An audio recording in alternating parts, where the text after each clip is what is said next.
തദ്ദേശ സ്വയംഭരണ തെരഞ്ഞെടുപ്പിലുണ്ടായ ദയനീയമായ തിരിച്ചടിയുടെ പശ്ചാത്തലത്തിൽ ജനാധിപത്യ മുന്നണിയിലെ ഘടകകക്ഷികളുടെ ആഗ്രഹപ്രകാരം കോൺഗ്രസ് പാർട്ടി നടത്തിയ മേജർ ശസ്ത്രക്രിയ കേരളത്തിലെ കോൺഗ്രസിനെയും ജനാധിപത്യ മുന്നണിയെയും നിയമസഭാ തെരഞ്ഞെടുപ്പിൽ വിജയിപ്പിക്കുമോ? വളരെ മേജറായ ഒരു ശസ്ത്രക്രിയയാണ് കോൺഗ്രസ് ഹൈക്കമാൻഡ് നടത്തിയത്. KPCC അധ്യക്ഷനെയും പ്രതിപക്ഷ നേതാവിനെയും ഫലത്തിൽ മാറ്റി പുതിയ നേതൃത്വത്തെ ചുമതല ഏൽപ്പിച്ചു. K. സുധാകരൻ KPCCയുടെയും ഉമ്മൻചാണ്ടി നിയമസഭാ തെരഞ്ഞെടുപ്പിന്റെ മുഖ്യ ചുമതലക്കാരാകുന്നു.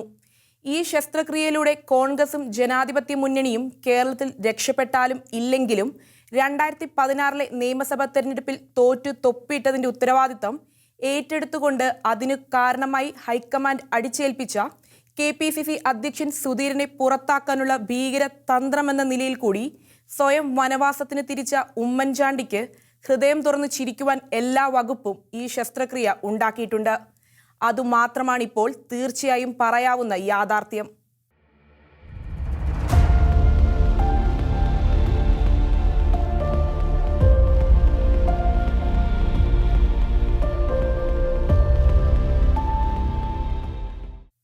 ഉമ്മൻചാണ്ടിയെ കേരളത്തിലെ കോൺഗ്രസ് രാഷ്ട്രീയത്തിൽ ഒതുക്കുവാൻ നോക്കിയവരെല്ലാം ഒതുക്കപ്പെട്ടിരിക്കുന്നു. ഭരണത്തിലെ താക്കോൽ സ്ഥാനം പിടിച്ചുമേടിച്ച് ആഭ്യന്തരമന്ത്രിയാവുകയും വകുപ്പ് ഉപയോഗിച്ച് നന്നായി കളിക്കുവാൻ നോക്കുകയും ചെയ്ത രമേശ് ചെന്നിത്തലയും ഹൈക്കമാൻഡ് കൊണ്ടുവന്ന നായകരുമെല്ലാം ആയുധം വെച്ച് കീഴടങ്ങി. തന്ത്രശാലിയും എതിരാളികളെ ഒതുക്കുവാൻ ഏത് തന്ത്രവും പ്രയോഗിക്കുന്നവരുമായ ഉമ്മൻചാണ്ടിയുടെ ദിനങ്ങൾ വീണ്ടും വരികയാണ്. ഉമ്മൻചാണ്ടിയുടെ വിശ്വസ്തനായ ലീഗിലെ കുഞ്ഞാലിക്കുട്ടി തയ്യാറാക്കിയതെന്ന് കരുതാവുന്ന തിരക്കഥയനുസരിച്ച് എല്ലാം നീങ്ങുന്നു. ഒതുങ്ങിയവരെല്ലാം ഉടനൊന്നിച്ച് ഒതുക്കാനുള്ള കളി തുടങ്ങാനാണ് സാധ്യത. തെരഞ്ഞെടുപ്പിന് മേൽനോട്ടം വഹിക്കുവാൻ കോൺഗ്രസ് തയ്യാറാക്കിയ 10 അംഗ സമിതിയുടെ ദൗത്യം വിജയസാധ്യത നോക്കി യുവാക്കൾക്കും വനിതകൾക്കുമെല്ലാം മത്സരിക്കുവാൻ അവസരം ഒരുക്കുകയാണെന്ന് പറയുമ്പോഴും 10 അംഗ സമിതിയിൽ ഒരു വനിതയോ 60 വയസ്സിൽ താഴെയുള്ള യുവാവോ ഇല്ല. കേരളത്തിൽ നിന്നുള്ള ഒരു മുസ്ലിമും സമിതിയിലില്ല. സമിതിയിലെ യുവാക്കൾ എന്ന് പറയാവുന്ന KC വേണുഗോപാൽ 1963-ലും കൊടിക്കുന്നിൽ സുരേഷ് 1962-ലുമാണ് ജനിച്ചത്. ബാക്കി എല്ലാവരും തന്നെ 70 കഴിഞ്ഞവർ. ജനാധിപത്യ മുന്നണിയുടെ കൺവീനർ MM ഹസൻ പോലും സമിതിയിലില്ല. കാരണം പല ഗ്രൂപ്പുകൾക്കും സംഭരണമായപ്പോൾ ഹസനെ ഉൾപ്പെടുത്താനായില്ല. മത്സരിച്ചു കൊണ്ടിരിക്കുന്ന മിക്കവാറും കോൺഗ്രസ് സ്ഥാനാർത്ഥികളും വിജയസാധ്യതയുള്ളവർ എന്ന വിഭാഗത്തിൽ മത്സര രംഗത്തുണ്ടാവാനാണ് സാധ്യത. അതായത് കഴിഞ്ഞ തെരഞ്ഞെടുപ്പിൽ തോറ്റു തൊപ്പിയിട്ട സീറ്റുകളാണ് യുവാക്കളും വനിതകളും സാധ്യതയുണ്ടാവുക. KPCC അധ്യക്ഷൻ വരെ മാറുന്നെന്ന കാര്യത്തിൽ അനൗദ്യോഗികമായി വിവരങ്ങൾ ചോർന്നു വരുന്നുമുണ്ട്. നിയമസഭാ സമ്മേളനം ജനുവരി 22-ന് അവസാനിച്ച പശ്ചാത്തലത്തിൽ ഇനി പ്രതിപക്ഷ നേതാവിന് പദവി ഉണ്ടെങ്കിലും ഏറെയൊന്നും ചെയ്യാനില്ല. ഗ്രൂപ്പിന് അതീതമായി വിപ്ലവകരമായ മാറ്റങ്ങൾ വരുത്താൻ വന്ന സമിതി തദ്ദേശ സ്വയംഭരണ തെരഞ്ഞെടുപ്പിൽ ദയനീയമായ പരാജയത്തിന് ഉത്തരവാദികളായ ജില്ലാ സമിതികളെ പിരിച്ചുവിടണമെന്ന ഹൈക്കമാൻഡ് നിർദ്ദേശം പോലും പുല്ലുപോലെ തട്ടിക്കളഞ്ഞതായാണ് വാർത്ത. കോട്ടയം, ഇടുക്കി ജില്ലകളിലെ DCCകൾ അതേപടി തുടരും. അവരെല്ലാം ഉമ്മൻചാണ്ടിയുടെ സ്വന്തമാണ്. ഈ സമീപനം തന്നെ വരാനിരിക്കുന്ന ദിനങ്ങളിലെ പ്രവർത്തന ശൈലിയുടെ കൃത്യമായ സൂചനകളായി. പക്ഷേ ആ സൂചനകൾക്ക് അതേ നാണയത്തിലുള്ള തിരിച്ചടികളും ഉണ്ടാവും. ഫലത്തിൽ ശസ്ത്രക്രിയ ഗുണത്തെക്കാളേറെ ദോഷമാവോ ഉണ്ടാക്കുക എന്നാണ് കണ്ടറിയേണ്ടത്. രമേശ് ചെന്നിത്തലയെ ഒതുക്കുന്നത് കാവ്യ നീതിയാണെന്ന് കരുതുന്നവർ ഏറെ ഉണ്ടെങ്കിലും ആ ഒതുക്കലിനെ വർഗീയമായി ചിത്രീകരിച്ച് ഹൈന്ദവരെ കോൺഗ്രസിൽ നിന്നകറ്റാനുള്ള നീക്കത്തിന് BJP തുടക്കം കുറിച്ചു കഴിഞ്ഞു. കോൺഗ്രസിനെ സ്നേഹിക്കുന്നത് കൊണ്ടല്ല, കോൺഗ്രസിലെ ഹൈന്ദവരുടെ വോട്ടുകൾ കൊതിച്ചാണ്. രമേശിനെ മാറ്റാൻ NSS നേതൃത്വം കൂട്ടുനിന്നു എന്ന് ആക്ഷേപിച്ച BJP NSS നേതാവ് സുകുമാരൻ നായർക്കെതിരെയും ജനവികാരം ഉയർത്താൻ നോക്കുന്നുണ്ട്.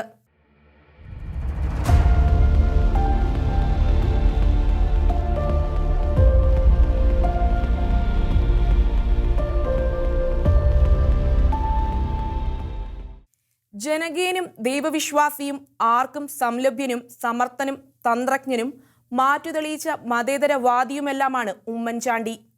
കേരളം കണ്ട മുഖ്യമന്ത്രിമാരിൽ ഏറ്റവും മികച്ചവനെന്ന് ചരിത്രം സാക്ഷ്യപ്പെടുത്താൻ ഇടയുള്ളവനാണ് ഉമ്മൻചാണ്ടി.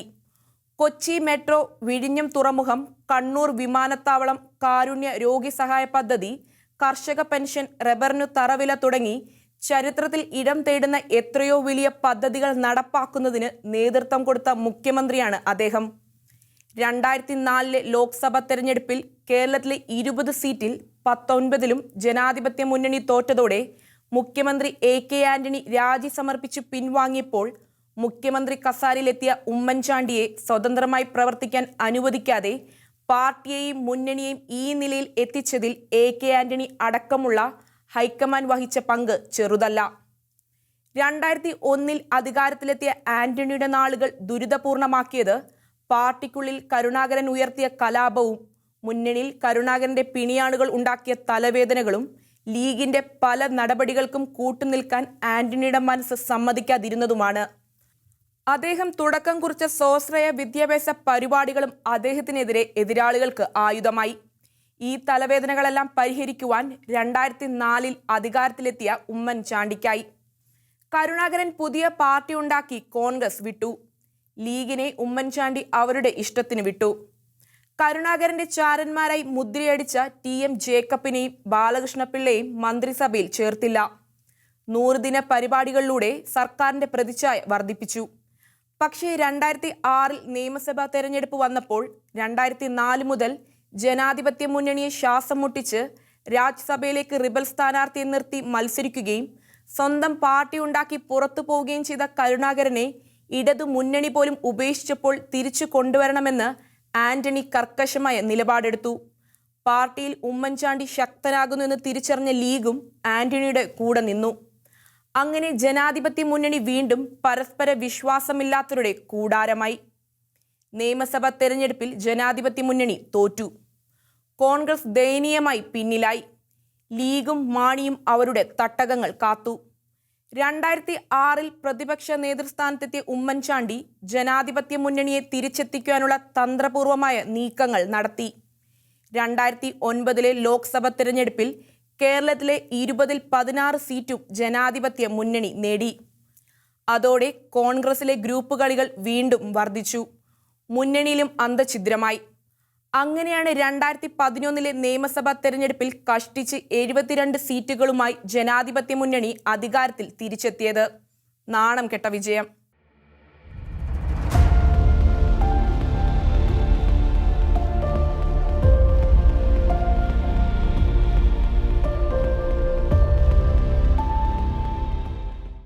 നിരവധിയായ വികസന പദ്ധതികളുമായി ഉമ്മൻചാണ്ടി സർക്കാർ മുന്നോട്ടു പോയി. കേന്ദ്ര മന്ത്രിയായിരുന്ന ആന്റണിയാണ് ആദ്യത്തെ സെൽഫ് ഗോൾ അടിച്ചത്. ഇടതുമുന്നണിയുടെ ഭരണകാലത്തായിരുന്നു കേരളത്തിൽ വ്യവസായവൽക്കരണത്തിന് മെച്ചമായ അന്തരീക്ഷമെന്ന് മുഖ്യമന്ത്രി ഉമ്മൻചാണ്ടിയും വ്യവസായ മന്ത്രി കുഞ്ഞാലിക്കുട്ടിയും സന്നിധരായ ചടങ്ങിൽ വെച്ച് കേന്ദ്ര പ്രതിരോധ മന്ത്രി ആന്റണി തുറന്നടിച്ചു. ലീഗിനോടുള്ള പക തീർക്കുകയായിരുന്നുവെങ്കിലും ഉമ്മൻചാണ്ടിയുടെ ഭരണ തുടർച്ചാ സാധ്യതകൾ ഇല്ലാതാക്കുന്നതിനുള്ള തുടക്കമായിരുന്നു ആ പ്രസ്താവന. ആന്റണിയുടെ പ്രസ്താവന ലീഗ് വലിയ വിഷയമാക്കി. അവസാനം കെട്ടടങ്ങി. എന്നിട്ടും 2014 ലോക്സഭാ തെരഞ്ഞെടുപ്പിൽ ജനാധിപത്യ മുന്നണി തിളക്കമാർന്ന വിജയം നേടി. 20ൽ 16 സീറ്റും അവർക്ക് ലഭിച്ചു. അതോടെ പുതിയ വിഷയങ്ങളായി. മുന്നണിയിലെ അംഗബലമനുസരിച്ച് ലീഗിന് ന്യായമായി ലഭിക്കേണ്ട 5ാം മന്ത്രിക്ക് വേണ്ടിയുള്ള സംവാദങ്ങൾ വലിയ മുസ്ലിം പ്രീണന സ്വഭാവം ആർജിച്ചു. KPCC അധ്യക്ഷ സ്ഥാനത്ത് നിന്നും രമേശ് ചെന്നിത്തലയ്ക്ക് മന്ത്രിയാകുവാനുള്ള ദാഹമായി. അദ്ദേഹത്തിന് ആഭ്യന്തര വകുപ്പ് തന്നെ വേണമെന്നായി. 1987 കരുണാകരൻ വെട്ടിപ്പിടിച്ച് സ്വന്തമാക്കിയ കാലം മുതൽ കേരളത്തിൽ മുഖ്യമന്ത്രിയാണ് ആഭ്യന്തര വകുപ്പ് ഭരിക്കുന്നത്. ഉമ്മൻചാണ്ടി എതിർത്തു നോക്കി.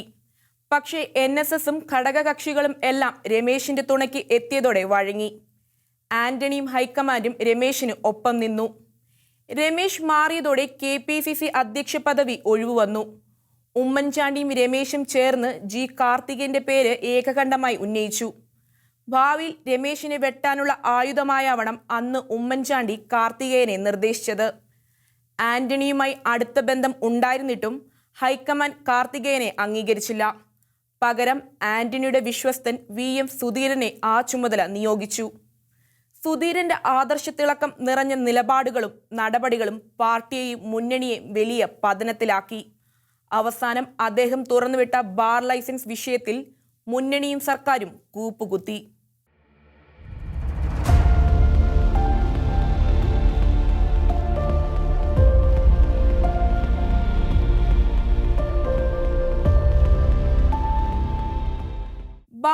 കേസിൽ ബിജു രമേശിന്റെ ആക്ഷേപത്തിൽ മാണിക്കെതിരെ രമേശ് കേസെടുത്തു. ഇന്ന് രമേശിനെതിരെ തന്നെ ബിജു രമേശ് ആരോപണം ഉന്നയിക്കുമ്പോൾ അതിനെതിരെ കേസെടുക്കുന്നതിനെ ഒരു മദ്യക്കച്ചവടക്കാരന്റെ ആരോപണത്തിൽ ക്വിക്ക് വെരിഫിക്കേഷന് അനുമതി കൊടുത്തതിന്റെ അനൗചിത്യം പറഞ്ഞാണ്. എന്നാൽ മാണിക്കെതിരെ രമേശ് ക്വിക്ക് വെരിഫിക്കേഷൻ നടത്തിയപ്പോൾ ഇതൊക്കെ മറന്നു. കാർത്തികേയനുമായി അമേരിക്കയിലേക്ക് ചികിത്സയ്ക്ക് പോയിരുന്ന രമേശ് പറന്നെത്തി നെടുമ്പാശ്ശേരി വിമാനത്താവളത്തിൽ ഇരുന്നാണ് അതിനുള്ള ഉത്തരവിൽ ഒപ്പുവെച്ചതെന്നാണ് പരിഹാസം. ബിജുവിന്റെ മൊഴി എഡിറ്റ് ചെയ്തിരുന്നുവെന്ന് ഇന്ന് വാദിക്കുന്ന രമേശും അദ്ദേഹത്തിന്റെ അന്നത്തെ പോലീസും ആ മൊഴിയെല്ലാം കണ്ണടച്ച് വിശ്വസിക്കുകയും ചോർത്തിക്കൊടുക്കുകയും ചെയ്തു. ഇന്ന് ആ വ്യാജ തെളിവിന് ബിജു രമേശിനെതിരെ കേസെടുക്കണം എന്നു പറഞ്ഞ് ഹൈക്കോടതി വിധി വാങ്ങിയ രമേശിന് അന്നെന്തേ തന്റെ പോലീസിനെ കൊണ്ട് കേസെടുപ്പിക്കാനായില്ല? കൈക്കൂലി കൊടുക്കുന്നതും കുറ്റമായ നാട്ടിൽ കൈക്കൂലി കൊടുത്തുവെന്ന് പരസ്യമായി പറഞ്ഞു നടന്ന ബിജുവിന് ലഭിച്ച സംരക്ഷണം ആർക്കാണ് മനസ്സിലാകാതിരുന്നത്? ഇപ്പോൾ ഹൈക്കോടതി ബിജുവിനെതിരെ കേസെടുക്കുവാൻ ആവശ്യപ്പെട്ടിരിക്കുന്ന ഒരുതരം കാവ്യനീതി. മാണിക്ക് അപമാനകരമായി മന്ത്രിസഭ വിടേണ്ടി വന്നു. അദ്ദേഹത്തിന്റെ പാർട്ടിയിൽ അന്തഛിദ്രമുണ്ടാക്കുവാൻ കോൺഗ്രസ് അത് അവസരമാക്കി. അവരുടെ നേതാക്കൾ തമ്മിൽ അകലുകയായി. കൂനിന്മേൽ കുരുപോലെ മന്ത്രി ഗണേഷ് കുമാറിന്റെ കുടുംബകലഹം വന്നു. സോളാർ കേസ് വന്നു. സോളാർ കേസിലെ പ്രതികളിൽ ഒരാൾ മുഖ്യമന്ത്രിയോട് നടത്തിയ കുമ്പസാരം അദ്ദേഹം വലിയ രഹസ്യമായി സൂക്ഷിച്ചു. സർക്കാർ വല്ലാതെ ആടി ഉലഞ്ഞിട്ടും അദ്ദേഹം വാ തുറന്നില്ല. അതാണ് ഉമ്മൻചാണ്ടി എന്ന തന്ത്രജ്ഞൻ. നിയമസഭാ തെരഞ്ഞെടുപ്പായി. ഉമ്മൻചാണ്ടിക്ക് തന്റെ മന്ത്രിസഭ അംഗങ്ങളായ അടൂർ പ്രകാശിനും കെ ബാബുവിനും വരെ സീറ്റ് ഉറപ്പിക്കുവാൻ സുധീരനുമായി തുറന്ന യുദ്ധം നടത്തേണ്ടി വന്നു. ബെന്നി ബെഹനാനെ മാറ്റേണ്ടി വന്നു. അവരിൽ അടൂർ പ്രകാശ് ജയിച്ചു. ബെന്നിയുടെ പകരക്കാരനായി വന്ന PT തോമസും ജയിച്ചു. ബാബു തോറ്റു. ബാബുവിനെതിരെ പാർട്ടി നേതാവ് സുധീരൻ തന്നെ ഉയർത്തിയ അവിശ്വാസവും അദ്ദേഹത്തിന്റെ തോൽവിക്ക് കാരണമായി. CPMന്റെ പടക്കുതിരയായിരുന്ന സാക്ഷാൽ TK രാമകൃഷ്ണനെ തോൽപ്പിച്ച ബാബു അങ്ങനെ പാർട്ടിക്കാരുടെ ചതിയിൽ തോറ്റു.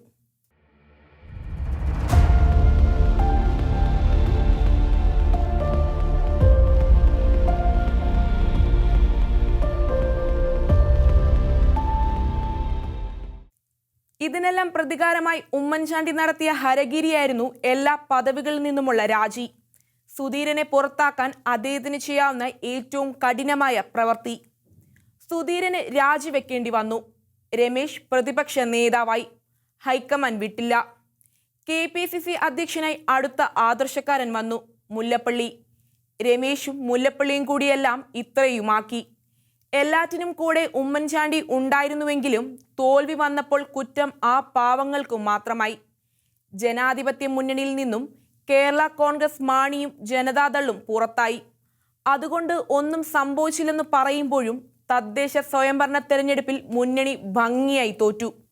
അത് അവസരമാക്കി കുഞ്ഞാലിക്കുട്ടി ഉമ്മൻചാണ്ടിയെ തിരിച്ചു കൊണ്ടുവരാനുള്ള കരുക്കൾ നീക്കി. ഘടകകക്ഷികളെല്ലാം അദ്ദേഹത്തോട് ഒപ്പം നിന്നു. പദവി ഇല്ലായിരുന്നുവെങ്കിലും ഇക്കാലത്തെടുത്ത കോൺഗ്രസിന്റെ ഏതു തീരുമാനമാണ് ഉമ്മൻചാണ്ടി ഇല്ലാതെ നടന്നത്? മാണിയെ തിരിച്ചു കൊണ്ടുവരുവാൻ എന്ന മറയിൽ സുധീരനോ PJ കുര്യനോ രാജ്യസഭ സീറ്റ് ആരോടും ചോദിക്കാതെ മാണിക്ക് കൊടുത്തതടക്കം പാർട്ടി എടുത്ത എല്ലാ വിപ്ലവകരമായ തീരുമാനങ്ങളിലും ഉമ്മൻചാണ്ടി ഉണ്ടായിരുന്നു. മാണിയെ പുറത്താക്കുവാൻ നിമിത്തമായ കോട്ടയം ജില്ലാ പഞ്ചായത്ത് വിവാദത്തിലും ഉമ്മൻചാണ്ടിയാണ് മുന്നിൽ നിന്ന് കളിച്ചത്. രമേശ് എല്ലാത്തിനും കൂട്ടുനിന്നു. അവസാനം അധികാരമില്ലാത്ത രാജാവുമായി.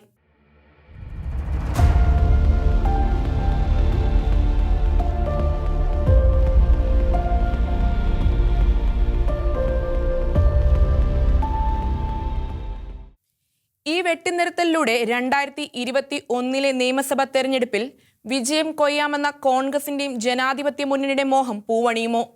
സമകാലീന കേരള രാഷ്ട്രീയത്തെ നിരീക്ഷിക്കുന്നവരെല്ലാം ഉന്നയിക്കുന്ന ചോദ്യമാണിത്. ഈ ചോദ്യത്തിനുള്ള ഉത്തരങ്ങൾ വ്യത്യസ്തമാകാമെങ്കിലും വനവാസത്തിന് തിരിക്കാനുള്ള ഉമ്മൻചാണ്ടിയുടെ തീരുമാനത്തെ നിറഞ്ഞ ഹൃദയത്തോടെ അംഗീകരിച്ചവരെ കൊണ്ട് തന്നെ അദ്ദേഹത്തെ തിരിച്ചു വിളിപ്പിക്കാനായി എന്നത് ചരിത്രം നിറവേറ്റുന്ന കാവ്യനീതി തന്നെയാണ്. ഇത്തരത്തിൽ ഒരു വനവാസത്തിന് പുറപ്പെടാൻ അനുവദിക്കപ്പെട്ടവനായിരുന്നില്ല ഉമ്മൻചാണ്ടി എന്ന് ഏത് കോൺഗ്രസ്സുകാരനും അറിയാം. ഇന്ദ്രപ്രസ്ഥത്തിലും കേരളത്തിലും ഇരുന്ന് അദ്ദേഹത്തിനെതിരെ കരുനീക്കുന്നവർ ഒരുപക്ഷെ അദ്ദേഹത്തെ പിന്താങ്ങേണ്ട കാലത്ത് പിന്താങ്ങിയിരുന്നുവെങ്കിൽ കേരളത്തിൽ ഇന്നും ജനാധിപത്യ മുന്നണിയുടെ ഭരണം ഉണ്ടാകുമായിരുന്നു എന്ന് കരുതുന്നവർ ഏറെയുണ്ട്. 2016 കേരള രാഷ്ട്രീയത്തിൽ നിന്നും സ്വയം പിൻവാങ്ങിയ അദ്ദേഹത്തെ പ്രയോജനപ്പെടുത്താൻ തീരുമാനിച്ച കോൺഗ്രസ് നേതൃത്വം അദ്ദേഹത്തെ ഏൽപ്പിച്ചത് കോൺഗ്രസുകാർ നശിച്ചില്ലാതായ ആന്ധ്ര തിരിച്ചുപിടിക്കാനുള്ള ദൗത്യമായിരുന്നു.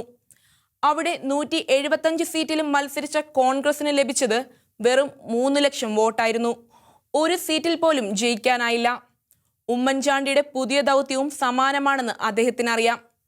അദ്ദേഹത്തെ വെട്ടി ഒതുക്കിയവർ തന്നെ വീണ്ടും അദ്ദേഹത്തിന് തുമ്പിയെ കൊണ്ട് കല്ലെടുപ്പിക്കുന്ന വിനോദത്തിന് വിട്ടുകൊടുക്കുകയാണ്. ഉമ്മൻചാണ്ടിയുടെ ആരോഗ്യത്തെക്കുറിച്ചും വലിയ ആശങ്കകളുണ്ട്. അദ്ദേഹത്തിന്റെ ശബ്ദത്തിന് വ്യത്യാസം വന്നിട്ടുണ്ട്. ആരോഗ്യം വിഷയമല്ല എന്ന് അദ്ദേഹം പറയുമ്പോൾ അക്കാര്യത്തിൽ നിരീക്ഷകർ എതിർക്കുന്നതിൽ എന്തർത്ഥം?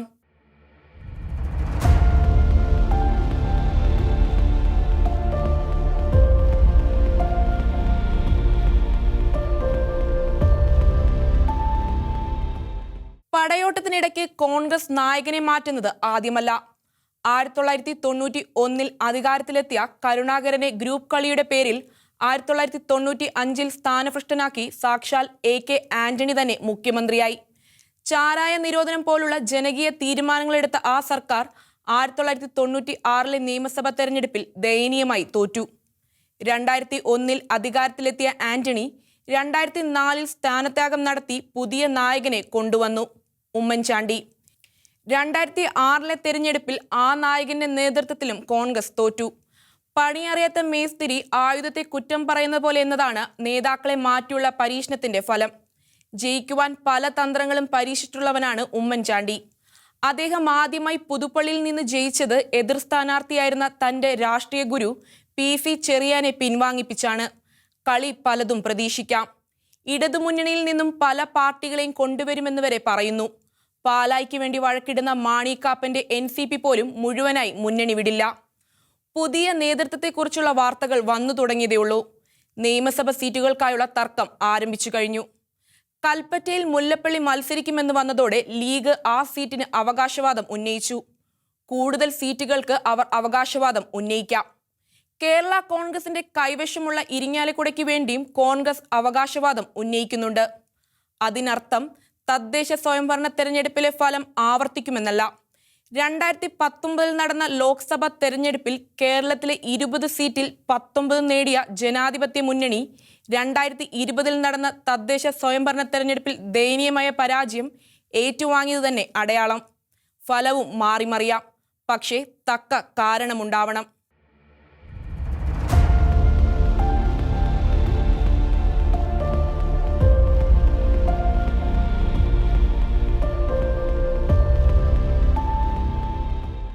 ജനാധിപത്യ മുന്നണി ഇന്നത്തെ രൂപം പൂണ്ടതിന് പിന്നിലെ ചിന്തകളും ഓർമ്മിക്കേണ്ടതുണ്ട്. 1979 കേരളം ജനാധിപത്യ മുന്നണിയും ഇടതുമുന്നണിയുമായി തിരിഞ്ഞത്. അന്ന് ഉമ്മൻചാണ്ടിയുടെ ആന്റണി കോൺഗ്രസും മാണിയുടെ കേരള കോൺഗ്രസും ഇടതുപക്ഷ ജനാധിപത്യ മുന്നണിയിലായിരുന്നു. അവിടെ ഇടം കിട്ടാതിരുന്നവരെല്ലാം ചേർന്നുണ്ടാക്കിയതാണ് ജനാധിപത്യ മുന്നണി. കരുണാകരൻ നേതൃത്വം കൊടുക്കുന്ന ഇന്ദിരാ കോൺഗ്രസിന്റെ നേതൃത്വത്തിൽ ലീഗും കേരള കോൺഗ്രസ് ജോസഫും നായർ സർവീസ് സൊസൈറ്റിയുടെ പാർട്ടി NDPയും SNDPയുടെ പാർട്ടി SRPയും ജനതാ പാർട്ടിയും ചേർന്നതായിരുന്നു ആ മുന്നണി.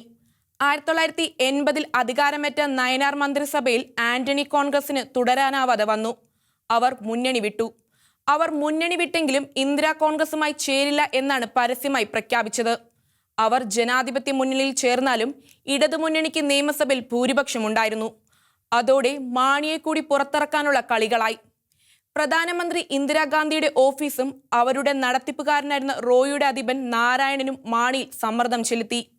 മാണിയുടെ പാർട്ടിക്ക് ഉറച്ച പിന്തുണ കൊടുത്തിരുന്ന ദീപിക ദിനപത്രത്തിന്റെ അക്കാലത്തെ മാനേജിംഗ് എഡിറ്റർ വിക്ടർ നരിവേലിൽ അച്ഛന്റെ മേൽ നേരിട്ടും മെത്രാൻമാർ വഴിയും സമ്മർദ്ദം ചെലുത്തി.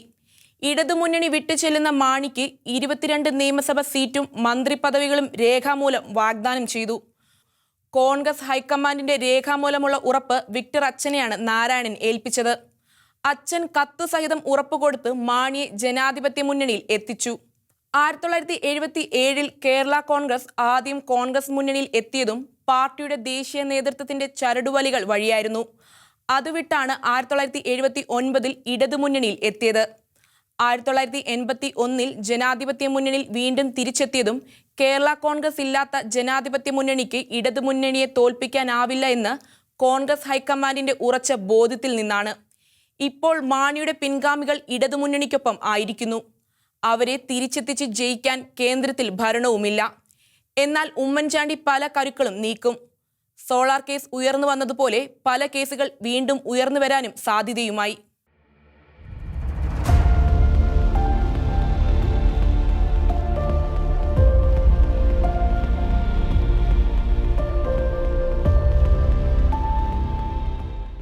ഷീലോഹിന്റെ കാഴ്ചകൾ ഇനി അടുത്ത ആഴ്ച ഇതേ സമയം.